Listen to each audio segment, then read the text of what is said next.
Bakbakang Gilas Pilipinas kontra Saudi Arabia. Do or die game para sa dalawang koponan. So, first quarter nga mga chong, ay itong big man ng Saudi Arabia ang unang pumuntos. Ganda ng footwork against Junmar.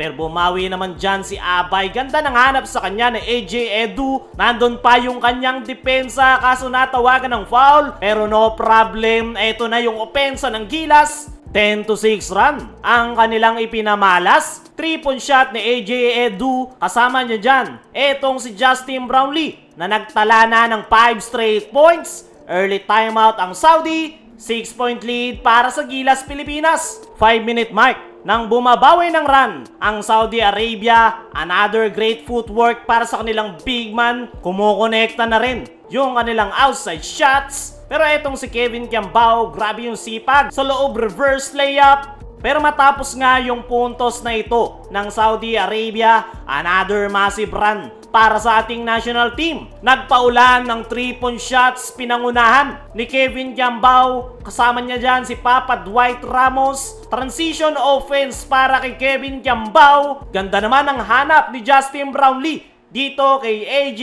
Edu to the basket. At ang pinakainaantay ng lahat, pinasok na si Jamie Malonzo. At natapos ang first quarter, 15-25. 10-point lead para sa Gilas Pilipinas. Pagpasok ng second quarter, dito na nag-init ang Saudi Arabia sa pangunguna netong kanilang naturalized player na si Rahman.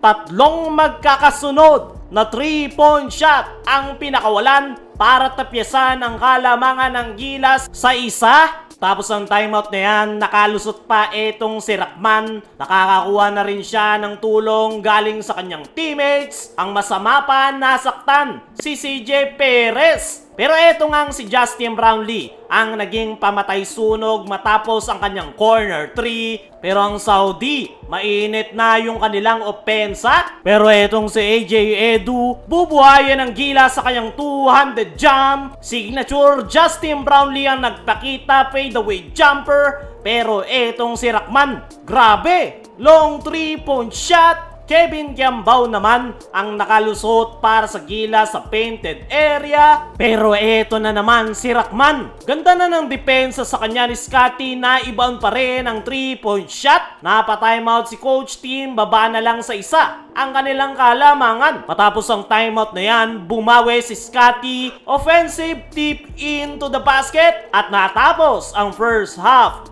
37-40. 3-point lead para sa Gilas Pilipinas. Pagpasok ng third quarter, Saudi Arabia ang unang makapuntos matapos makalusot sa depensa ni Brownlee. Pero agad nga yung sinagot ni JB, attack to the basket. Pero etong kanilang big man, inaararo si Junmar sa ilalim. Another Justin Brownlee create the points para sa Gilas Pilipinas. Pero nananatiling dominante ang big man ng Saudi. Babawi ng jumper etong si Abay. Pero itong big man na si Abuy Salim, nagbaon pa ng 3. Nakikipagsagutan sa kanya si Abay Junmar Pajardo. Pero etong si Abuy Salim, hindi talaga mapigilan ng Gilas. Nandyan pa si Rahman.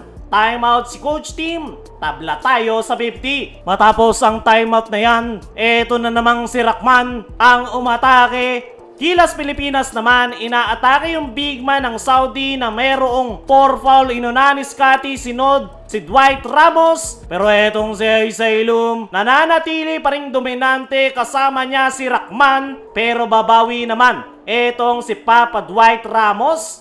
Another 3 para kay Rahman. Pero Gilas ang huling makakapunto sa jumper ni Newsam. Kaya lamang pa rin ang Gilas pagtapos ng third, 59-60. Pagpasok ng fourth and final quarter, maganda ang simulan ng Gilas Pilipinas sa kanilang 4 straight points. Pero matapos niyan, eto na naman yung big man ng Saudi Arabia. Tatlo-tatlo na yung dumidepensa, hindi pa rin mapigilan. Babawi naman ang signature shot etong si Justin Brownlee. Pero magbabaon ng 3-point shot etong si Rahman. Kaya naman, lamang na ng dalawang Saudi. Nagpatuloy pa nga yung kalamangan ng Saudi. Umapasok na yung kanilang mga outside shots ay isa-isa lang yung puntos ng Gilas Pilipinas. Pull-up jumper ni Justin Brownlee. Napakainit ng opensa ng Saudi, pero biglang ang nagkaroon ng himala ang Gilas sa dulo. Nabuhay si Justin Brownlee. AJ